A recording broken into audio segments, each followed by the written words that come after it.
CM Trivendra Singh Rawat इन दिनों जिलों के भ्रमण और प्रवास पर हैं। सीएम ने आज चमोली और रुद्रप्रयाग जिले का दौरा किया। उत्तराखंड के लिए आज का दिन बहुत खास रहा। एक तरफ सीएम त्रिवेंद्र ने सीमांत क्षेत्र को विकास कार्यों की सौगात दी, तो वहीं केंद्र सरकार से भी राज्य को दो बड़े तोहफे मिले हैं। पहला 42 साल से अटकी लखवाड़ व्यासी परियोजना, जो कि लगभग 300 मेगावाट की है, उसका क्लियरेंस हो गया है।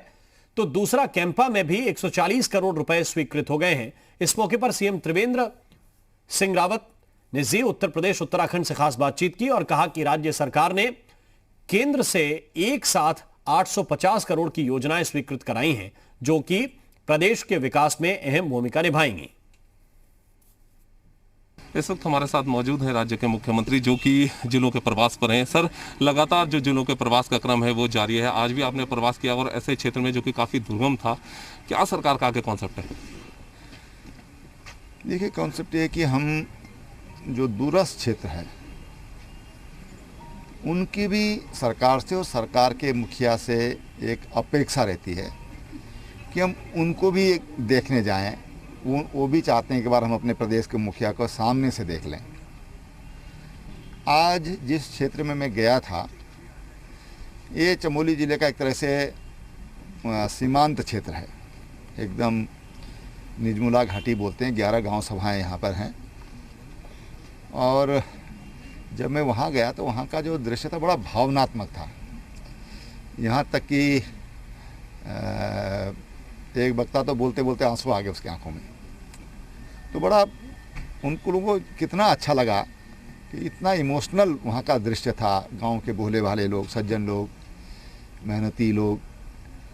दूसरी बात कि वहाँ की समस्या समझ में आती है। जो उनके ज्ञापन होते हैं उनमें कोई बनावटीपन नहीं होता, कोई किसी का निजी स्वार्थ नहीं होता। केवल और केवल गांव की समस्या होती है या क्षेत्र की समस्या होती है। और जैसा मेरा स्वभाव है कि दूरस्थ क्षेत्रों में मैं जाता हूँ, तो उस क्षेत्र में लोगों ने बहुत धन्यवाद किया। और धन्यवाद एक तरह से वो आभार रैली टाइप की थी। आभार और अभिनंदन रैली थी। बिरही में बाढ़ आई थी बरसों पहले, और वहाँ पर एक बिरही ताल था जो आज पूरा एक चट्टान के रूप में बदल गया है। तो जब मैंने कहा कि हम उसको रिनोग्रेट करेंगे, तो उन्होंने खुशी से कहा कि हम आपका अभिनंदन का कार्यक्रम कर रहे हैं। लेकिन बहुत कुछ है दूरस्थ क्षेत्रों में। तो मैंने वहाँ के लोगों से ये कुछ उन्होंने डिमांड रखी थी, उनको भी पूरा करने का काम किया है। लोग बहुत खुश थे और मैंने उनसे ये भी वायदा किया कि मैं फिर आपके बीच में एक बार फिर आऊँगा। सर, एक लक्ष्य आप लोगों ने निर्धारित किया है हर गांव को सड़क से जोड़ने का। अगर सड़क से जोड़ने की बात की जाए तो कितना और आगे बढ़ने की ज़रूरत है, अभी कितना और आगे जाना?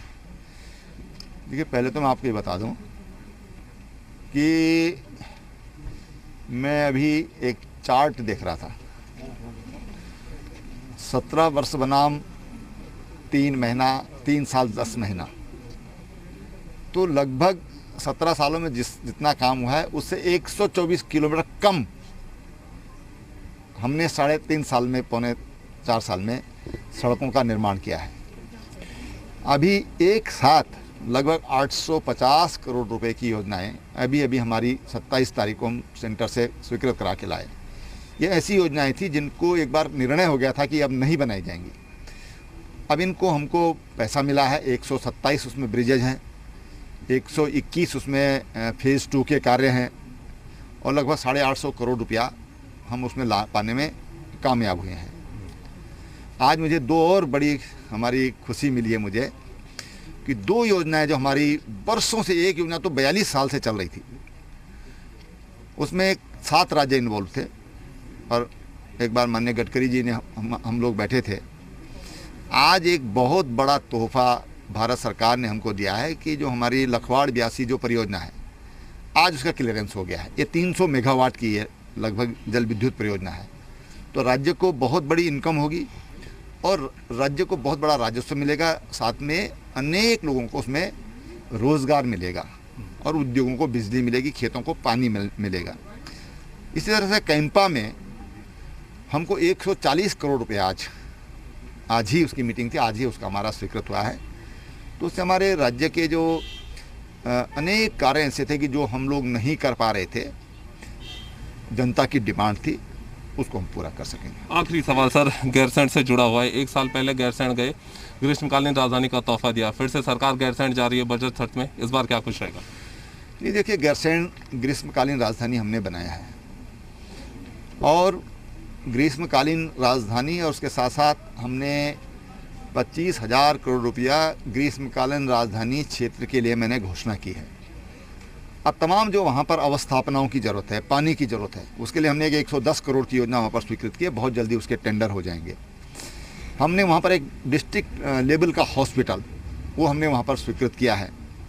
वहाँ पर हमने कल ही एक निर्णय लिया है कि IVR की एक बटालियन जिसमें 900 लोग होंगे, वो हम वहाँ पर गैरसैंण में उसको स्थापित करेंगे। चाय बोर्ड का ऑफिस, वो हम निर्णय लिया कि हम उसको गैरसैंण में स्थापित करेंगे। ऐसे अनेक जो अवस्थापना से जुड़े हुए काम हैं। पहले हमने 10 करोड़ रुपया वहाँ पर दिवाली खाल से और भरारी सैंड तक डबल लेन के लिए हम पहले उसमें दे चुके हैं।